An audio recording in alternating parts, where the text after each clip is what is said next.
Hello tout le monde, c'est Awapi. Aujourd'hui on se retrouve pour une nouvelle vidéo sur mes meilleures et pires lectures de 2023. Alors j'ai décidé de pas le faire vraiment en mode faire une sélection des livres, surtout qu'en fait il y en a que potentiellement j'ai plus puisque c'était à la bibliothèque ou dont je me suis séparée, etc.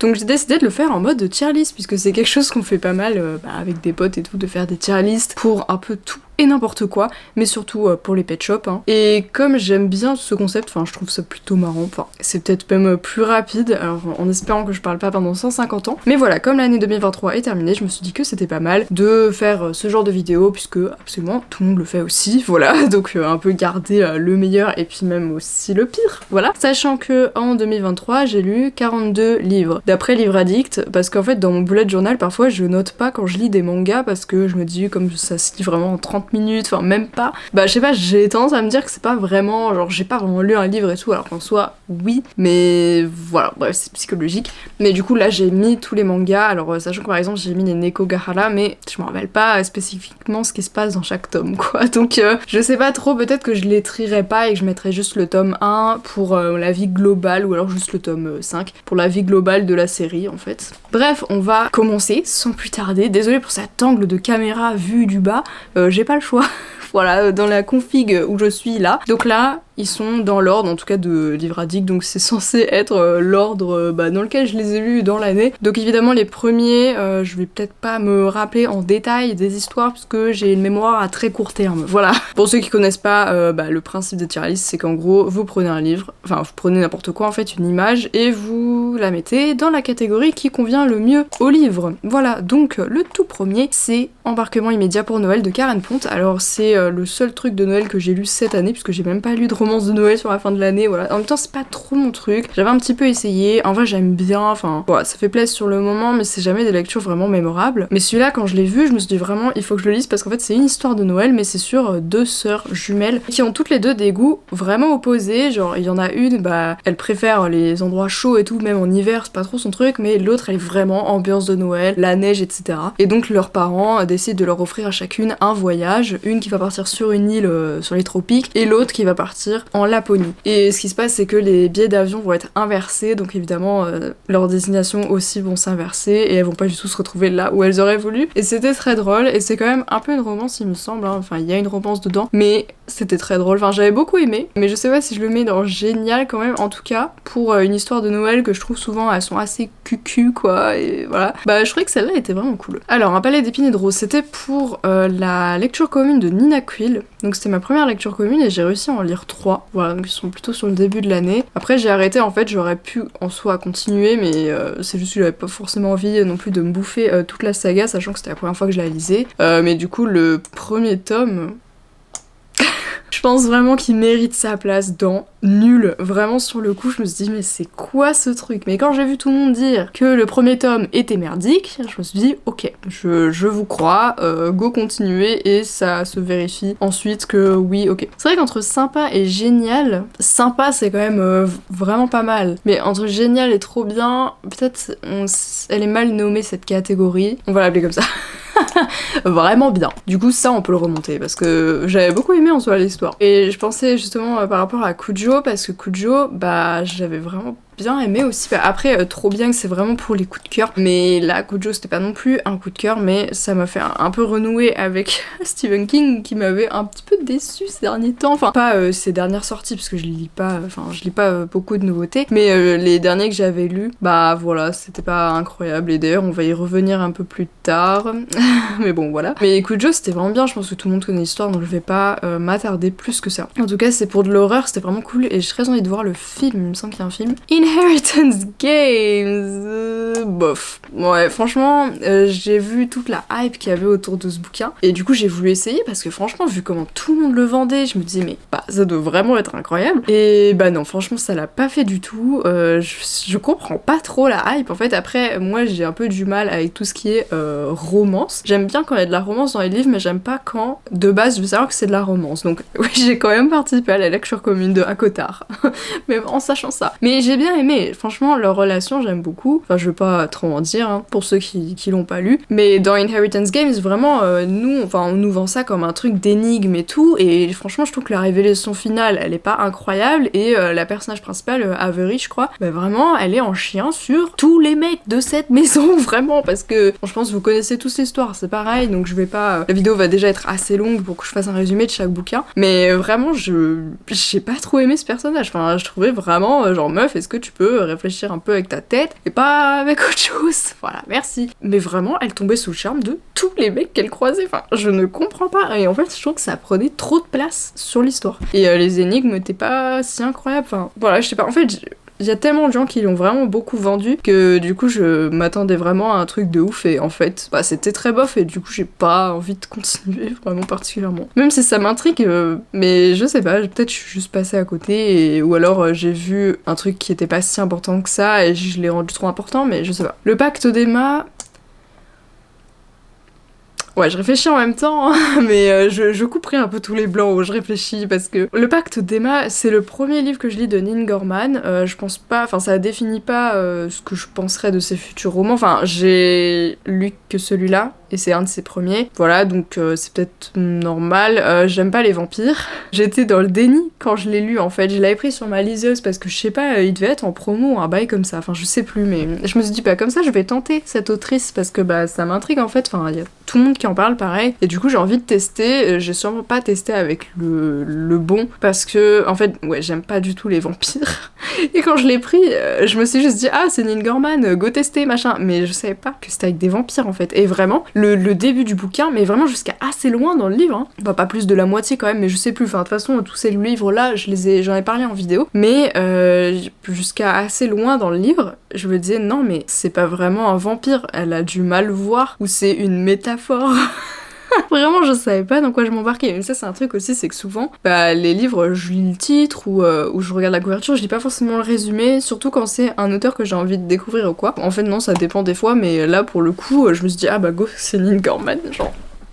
Mais non, ça l'a pas fait du tout avec celui-là. Enfin, c'était sympa en vrai, mais le fait que ce soit des vampires, ça baisse direct dans le classement, ok. Scarlett, donc ça, j'aime beaucoup cette série. D'ailleurs, j'aimerais bien continuer cette année parce que j'ai Cress, je crois que c'est le prochain, donc je vais pouvoir m'en lire un. J'en lis à peu près un par an, je crois, depuis que j'ai commencé. Et donc Scarlett, je vais le mettre dans sympa parce que c'était pas mon préféré. J'avais beaucoup aimé Cinder, du coup, qui était le premier en fait. Donc c'était le deuxième que je lisais. Et Cinder, j'avais beaucoup aimé, mais Scarlett un peu moins. Voilà, après c'est juste le personnage principal que j'ai un peu moins aimé, mais sinon l'ambiance et tout, enfin, c'était tout aussi bien. Et puis en plus, comme on revoit quand même Cinder, vu que les personnages sont quand même liés, donc en vrai ça va. Un palais de colère et de brume, du coup, il est remonté parce que en fait c'est ce que tout le monde dit, hein, voilà, mon avis n'est pas différent des autres. C'est la suite de ACOTAR du coup, et oui, effectivement, à partir du tome 2, ça commence vraiment à devenir intéressant, et la romance devient vraiment bien, parce que le tome 1, gênant.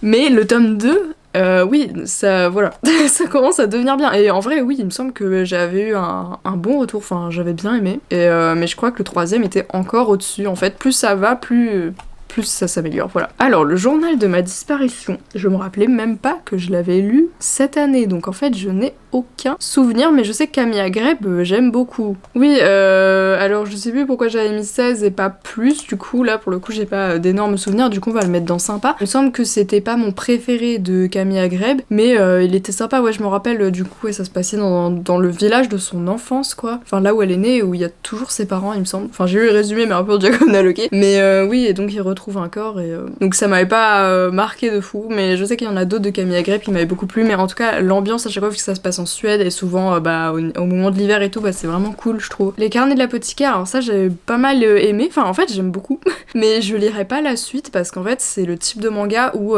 c'est beaucoup des fillers, les chapitres, genre c'est beaucoup de chapitres en mode ah j'ai besoin de ça machin, enfin est-ce que tu peux m'aider et tout, et donc l'apothicaire du coup aide la personne donc sur un chapitre, et dans un manga t'as genre 3 chapitres je crois. Déjà dans le tome 1 t'avais déjà le 3e chapitre, je crois c'était un filler et ça aussi c'est assez connu, mais en soi l'ambiance c'est grave cool, hein. Franchement j'aimerais bien lire les autres, mais c'est juste que quitte à mettre de l'argent dans des livres, bon un peu la flemme de lire ça, moi j'aimerais bien qu'il y ait vraiment, enfin une vraie histoire, je pense qu'il y a une vraie histoire mais que du coup c'est très long à venir, c'est beaucoup d'épisodes, comme Pokémon en fait, genre t'as l'épisode où il fait l'arène et tout, mais entre chaque arène t'as 3 épisodes où il se passe des trucs random, c'est un peu ça, les carnets de l'apothicaire, donc en vrai c'était vraiment bien, mais ouais je vais le mettre quand même dans sympa parce que juste à cause de ça, qui pour moi est un défaut parce que j'aime pas qu'il y ait trop de fillers, en fait j'aime bien qu'il y ait une histoire assez définie, même si les personnages sont cool et tout, mais voilà, c'est dommage parce que j'aurais bien aimé plus quoi. Nekogahara, ça j'avais pas mal aimé vraiment, enfin je le mets dans vraiment bien, mais au final je vais mettre que le tome 1 hein, parce que les autres, on va faire la saga en global parce que comme dit au début je me rappelle pas ce qui s'est passé dans chaque tome précisément vu qu'on les lit, enfin je les ai enchaînés, et c'est sur des chats samouraïs au temps du Japon féodal et c'est trop cool, c'est en 5 tomes donc c'est très rapide et en vrai j'aurais aimé que ce soit plus long, mais c'est très drôle, très trash et un peu humour pipi caca, enfin même beaucoup, mais je trouve que c'était cool, enfin c'était marrant, et puis les dessins sont très jolis aussi, enfin vraiment je pense que ça se voit, mais la patte graphique elle est assez unique hein. Et en fait c'est un chat samouraï qui a perdu son maître, parce qu'il y a des humains et en fait il y a eu une guerre et je crois qu'il y a plus d'humains et lui il cherche juste un endroit pour mourir, joie, mais voilà c'est ça l'histoire, mais du coup il fait la rencontre de plein de petits chats et tout, mais c'est vrai que l'histoire est très très rapide et si je devais dire un défaut c'est ça, parce qu'en soi j'aime pas quand ça s'éternise trop, mais c'est vrai que 5 tomes ça passe très très vite, donc voilà. Blue Period, alors les Blue Period en plus j'ai regardé tout l'animé, alors je vais le mettre dans sympa même si j'ai beaucoup aimé en fait, mais le truc c'est qu'en manga y a pas de couleur.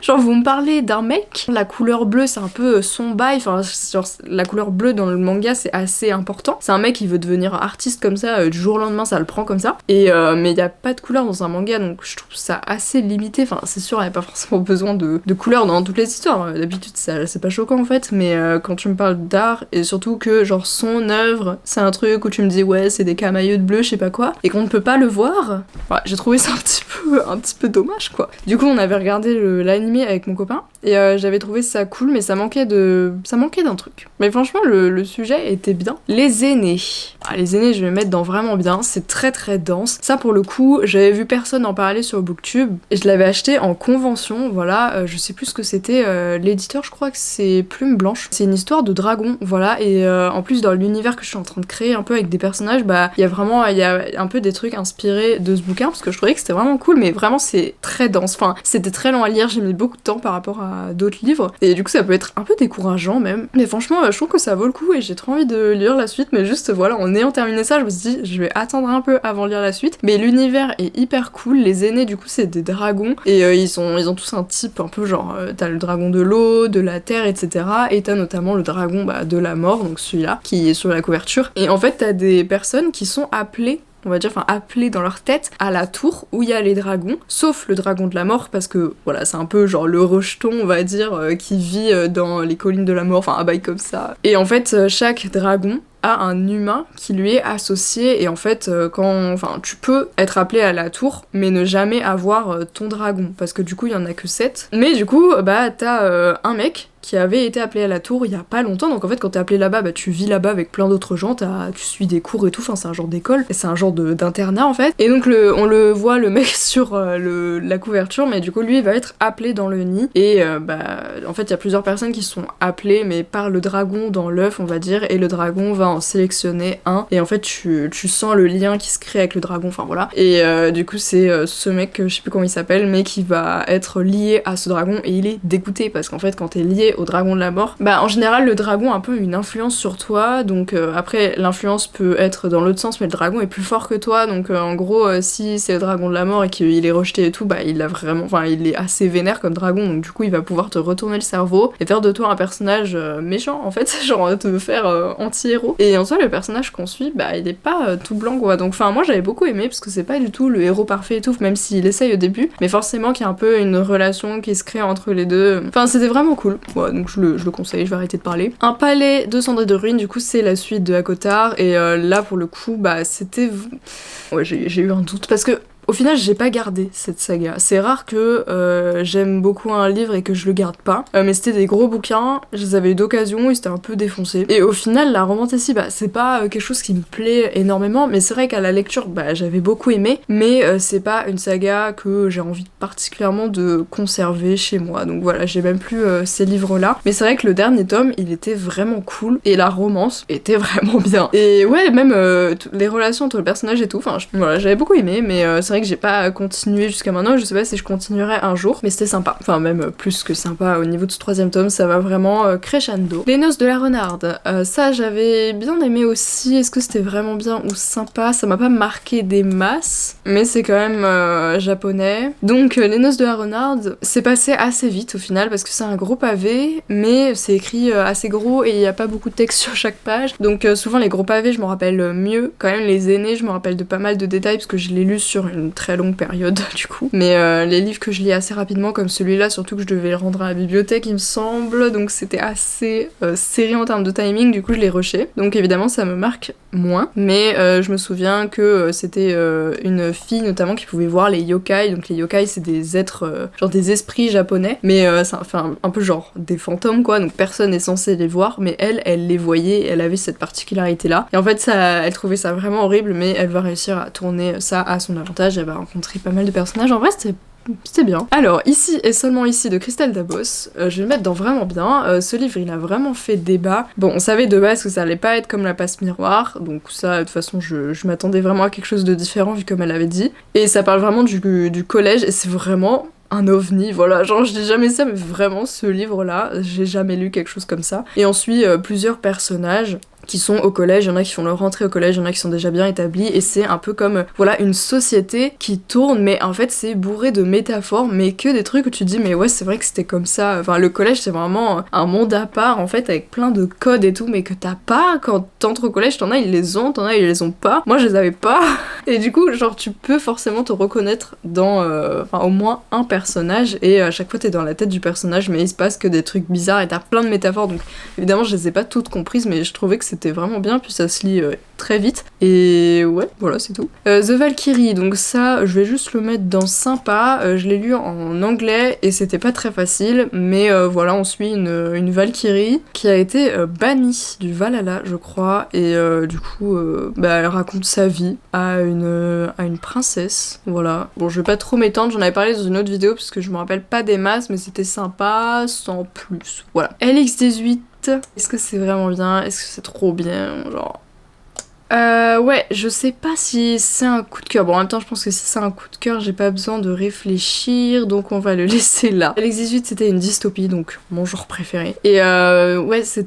Mais en fait, bah, c'était grave bien quand même. Enfin, LX18, je l'avais vu sur la chaîne du Souffle des mots, et je sais pas si ça a si bien marché que ça, parce que bon, quand même, quand t'es sur sa chaîne, je pense que ça te fait une sacrée pub, et ça a marché sur moi, mais du coup, c'est des genres d'androïdes, enfin, c'est des androïdes, mais vraiment qui ont l'apparence humaine, et qui ont été créés pour la guerre, donc ils savent faire que ça, et ils ont que le vocabulaire de la guerre et tout, sauf que la guerre est finie, et du coup, ils doivent être réintégrés dans des classes, avec bah, des humains, du coup, et des humains de 16-17 ans, enfin voilà, niveau lycéen, ils vont devoir être intégrés là-dedans. Sachant que bah, c'est des androïdes qui ont été créés pour faire la guerre, donc en fait ils savent pas faire autrement, et leur cerveau n'est pas censé pouvoir vivre voilà, en cohésion avec des humains sans vouloir à tout prix les protéger, enfin voilà. Et sauf que le personnage qu'on suit, donc LX18 qui est son nom, voilà, et ben il voit qu'il commence à changer de caractère et qu'il commence à comprendre vraiment les émotions, à avoir vraiment des émotions, et comprend pas, mais voilà, enfin il vit ce développement là avec les humains, il se fait des amis et tout, et c'était vraiment bien, et la fin est giga frustrante, et du coup je pense que c'est pour ça que c'est pas un coup de cœur, mais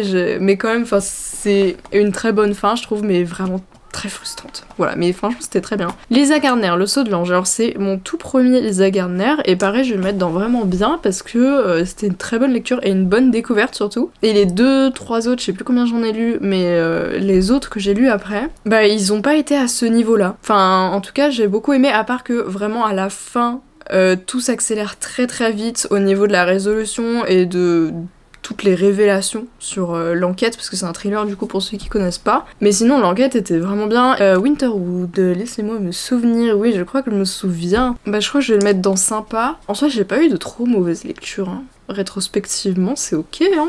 En tout cas quand on voit le tableau. Mais Winterwood c'était sympa, c'était un truc un peu de sorcière avec une forêt où les gens disparaissent il me semble, et il y a un garçon qui a disparu dedans. Ouais, j'ai pas un souvenir très très clair du bouquin, mais je sais que j'avais quand même assez aimé. Après parfois je crois que j'avais eu un peu des trucs de traduction que j'avais trouvé un peu bizarre, mais voilà. Un autre Lisa Gardner, du coup j'avais fait une vidéo sur Lisa Gardner, je vous la mets ici, donc c'est normal, j'en ai eu 3 cette année pour cette vidéo en particulier. Et Famille Parfaite, je vais le mettre dans sympa parce que c'était en dessous du Saut de l'Ange, donc ça va pas être au même niveau, mais c'était toute une famille qui se fait kidnapper et qui se fait emmener par leur kidnappeur du coup dans un genre de prison, mais qui est une toute nouvelle prison qui n'a jamais été utilisée, mais elle est complètement neuve et tout, et ils se font un peu séquestrés par les gens là-bas, mais pas trop en même temps, enfin juste ils les gardent, et en même temps ils demandent pas de rançon, enfin voilà, on comprend pas trop, et j'ai bien aimé les personnages, même si c'était un peu cliché parfois je trouve, mais voilà. Et au final la fin était pas incroyable il me semble, enfin genre c'était un peu retombé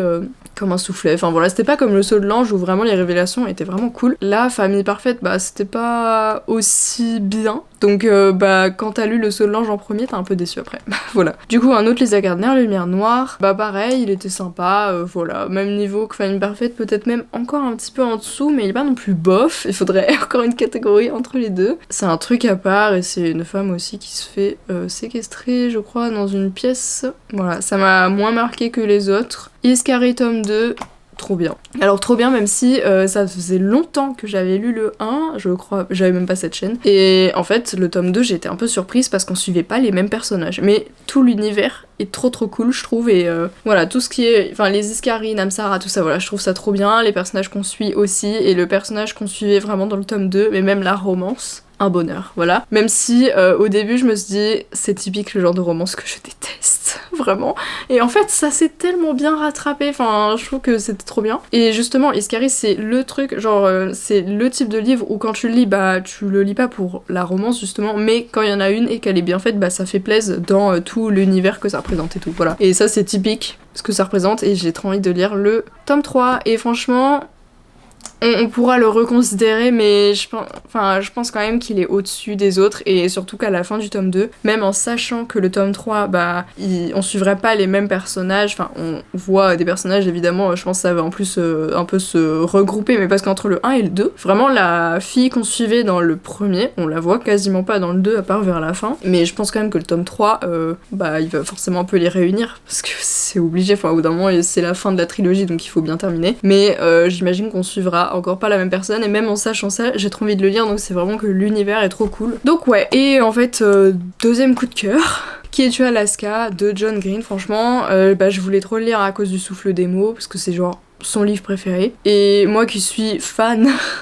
des livres avec des ados, avec enfin vraiment les histoires qui se passent à l'université et tout, là j'étais vraiment servie, et franchement mais le retournement de situation, je m'y attendais pas du tout, mais en fait c'était super parce que ça traite de plein de sujets, enfin c'était vraiment très humain, enfin je sais pas, j'avais beaucoup aimé, et je pense que beaucoup connaissent aussi déjà, et franchement hyper bonne découverte. Et un autre de John Green, Le Théorème des Catherine, ça je vais le mettre dans sympa, parce que voilà c'était sympa, surtout que je l'ai écouté, donc c'est pas pareil, moi j'aime pas les livres audio, et c'était un peu le test, et en vrai c'était cool, mais si ça avait été plus compliqué, genre un thriller ou quoi, je m'en souviendrais de absolument rien, enfin j'aurais rien compris. Là ça va, c'était très léger, c'est un mec en gros qui a eu dans sa vie que des meufs qui s'appelaient Catherine, et là il rencontre une fille qui s'appelle pas comme ça, et se dit un truc bizarre, je suis pas censée aimer cette fille mais elle s'appelle pas Catherine et tout, et le gars il développe un théorème pour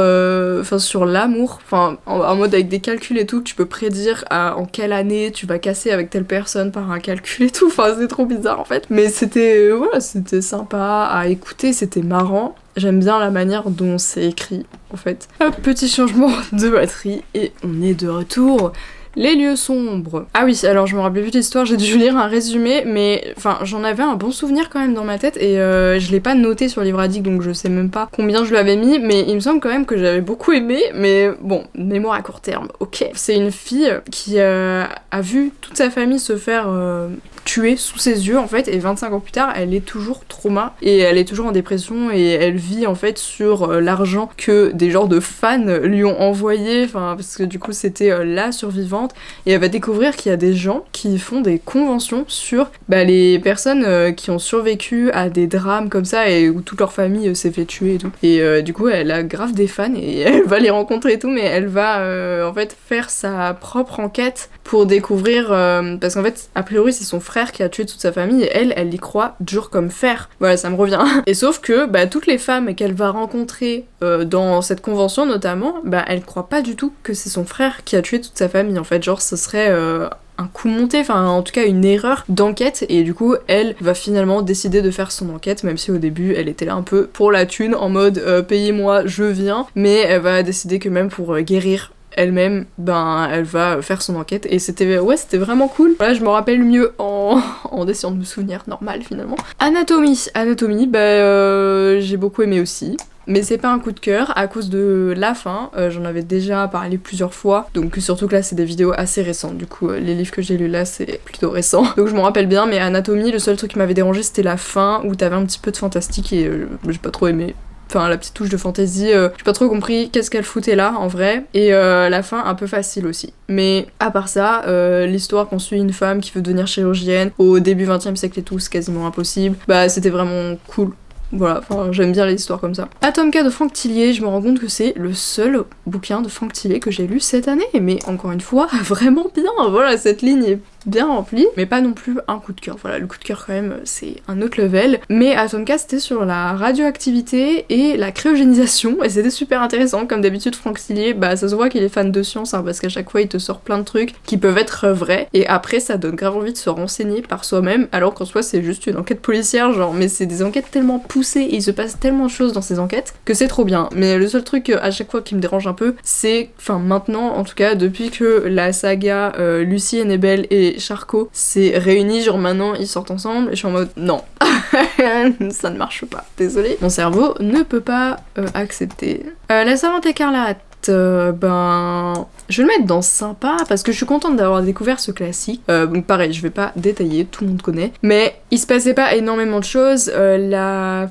fille qu'on suit, elle est un peu plate, genre elle est pas très révolutionnaire. Après il en faut des personnages comme ça, mais c'est vrai que quand tu suis des personnages, que c'est ton personnage principal, t'as envie qu'il pousse un peu l'histoire, qu'il fasse des choses par lui-même et tout, et elle se laisse un peu porter par le vent, et en soi normal, elle a pas envie de crever comme 99% des gens, mais c'est vrai que du coup ça rend l'histoire peut-être un peu moins intéressante que ce qu'elle aurait pu être, mais c'est une dystopie comme d'hab, genre que j'aime bien. Et cette Marie Devine Hugo, ça c'était vraiment cool, pareil tout le monde connaît, mais c'est une femme star du cinéma qui a 80 ans, un truc comme ça, et qui veut faire écrire son autobiographie, et qui veut faire écrire sa biographie par une journaliste qu'elle ne connaît pas, mais qui a un lien quand même avec elle, mais qu'elle sait pas pourquoi, voilà. Et elle va raconter toute son histoire de Hollywood et tout, vraiment dans les années 40, 50, jusqu'à maintenant. Et c'est hyper intéressant, ça traite de plein de sujets très intéressants, que ce soit dans le cinéma ou même des sujets assez féministes et tout, et même, ça traite d'une grande thématique que je sais jamais si je peux en parler, mais une thématique que j'aime beaucoup. Ça parle aussi de racisme et tout, parce qu'elle est métisse, voilà. Donc c'était pas non plus facile pour se faire une place.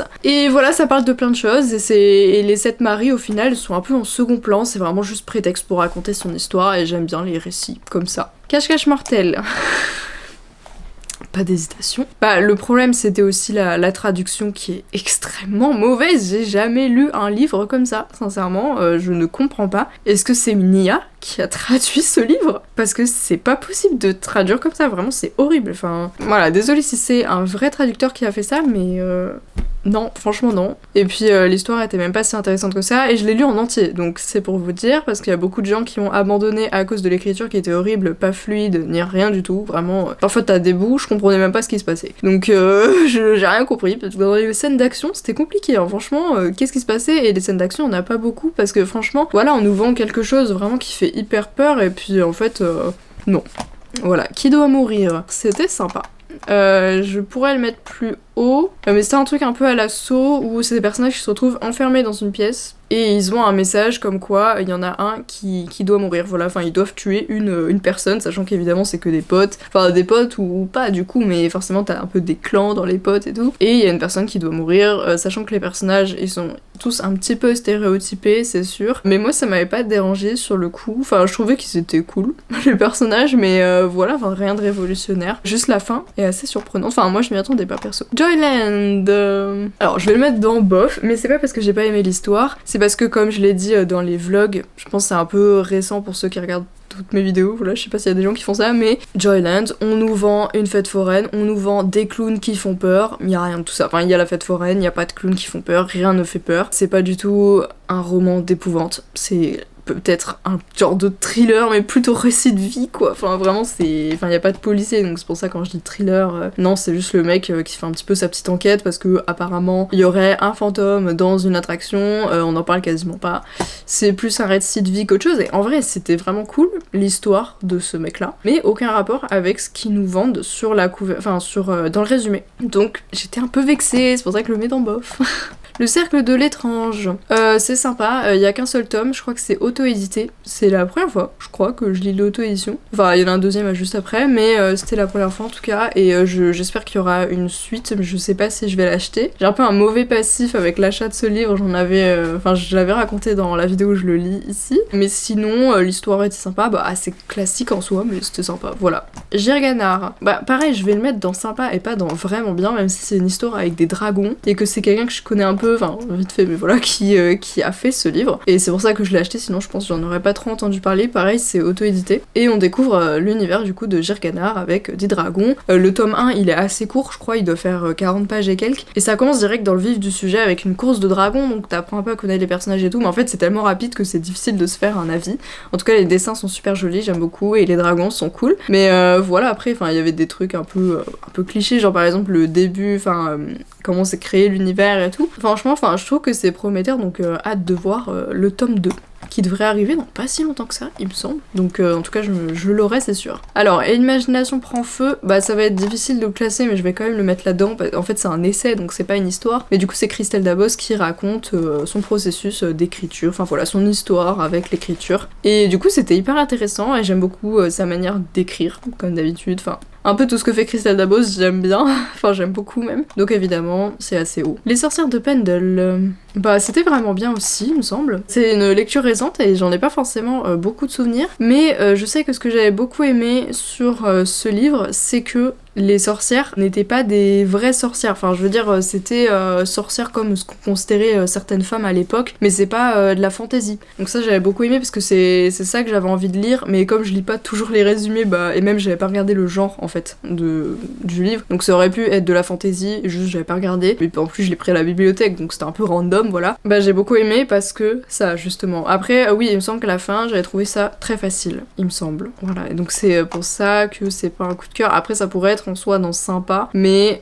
très haut. Oui, parce que normalement après il faudra organiser, mais après la vidéo serait trop longue donc je vais pas le faire. Mais en tout cas je vais le descendre ici parce que ouais, pour la fin c'était vraiment le top tier du sympa quoi. Mémoire de la forêt, ah mais ça on peut pas y aller, mais ça je pense que c'est un coup de cœur, franchement c'est trop mignon, tout le monde connaît déjà, donc la vidéo fait déjà 40 minutes.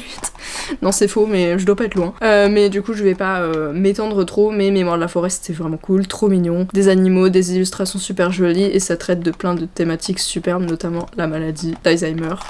Et pour les enfants, je trouve ça trop bien, mais même pour les gens de mon âge, parce que j'ai beaucoup aimé, donc voilà. Et 0.4, c'est pas un coup de cœur non plus, mais je le mets là. D'ailleurs, c'est dans un... Je vous en parle dans un vlog qui n'est même pas encore sorti, mais j'ai enfin lu ce livre. Je sais pas si c'est un classique, mais j'ai l'impression... Je sais pas, en fait, on en parle plus trop maintenant, mais j'ai l'impression quand même qu'à un moment, c'était un peu un classique. Et c'est 4 personnages qui vont se retrouver après une séance d'hypnose, les seuls à pouvoir bouger. Voilà, et tous les autres humains sont comme figés, mais c'est que les humains, genre les animaux et tout peuvent encore bouger, genre les arbres, il y a encore du vent dans les arbres et tout, mais eux c'est les seuls qui ont pas été touchés par ça. et donc ils se disent mais qu'est-ce qui se passe, et je peux pas en dire trop parce que le livre est vraiment pas long, mais bah c'était super cool, même si voilà, peut-être que c'est pas le truc le plus original, mais c'est une dystopie très sympa, et perso j'ai beaucoup aimé l'ambiance racontée sur une cassette et tout, enfin des cassettes qui sont examinées par des gens, que ça se voit qu'ils viennent de des années et des années après en fait. Ils écoutent ces cassettes là pour comprendre ce qui s'est passé, mais je peux vraiment pas en dire trop parce que sinon ça va être trop spoilant, en fait ça se découvre vraiment de A à Z, voilà. Donc bah c'est tout, hein, voilà, c'est déjà pas mal. Donc y a pas eu beaucoup de lectures pas ouf, en soi Joyland, j'ai apprécié ma lecture, mais comme dit, je me suis sentie bernée, j'ai pas trop aimé. Et en termes de coup de cœur, je pense que si on devait réorganiser, ce serait comme ça. Voilà, mais le reste, j'ai pas organisé, ce serait un peu trop long, la vidéo dure 150 ans. Mais j'espère que ça vous a plu, n'hésitez pas à refaire aussi sur votre chaîne peut-être des tier lists pareils de vos lectures. Moi, ça m'intéresse ces vidéos, parce que ça permet de pas faire forcément juste une sélection des meilleurs ou des pires, mais de revenir un peu sur toute l'année. Donc je pense que je vais faire ça un peu tous les ans. Et puis voilà, j'espère que cette vidéo vous a plu. N'oubliez pas de vous abonner à la chaîne. Voilà, on est bientôt 500. N'hésitez pas à me dire dans les commentaires si vous avez fait aussi une vidéo du même genre. Et puis on se retrouve dimanche prochain ou mercredi, voilà, je sais pas trop comment je vais faire, je crois que je vais faire 2 vidéos par semaine juste pour le début d'année parce qu'il y a beaucoup de vidéos que j'ai envie de faire. Donc voilà, donc peut-être mercredi, mais en tout cas ce sera vers 16h à chaque fois, enfin c'est à peu près mon heure de pause, je sais j'ai pas trop été régulière en termes d'heures, je sais pas trop à quelle heure me fixer. Dites-moi dans les commentaires peut-être si vous avez une heure où vous préférez. Donc merci d'avoir regardé la vidéo, on se retrouve mercredi ou dimanche prochain. Bye tout le monde!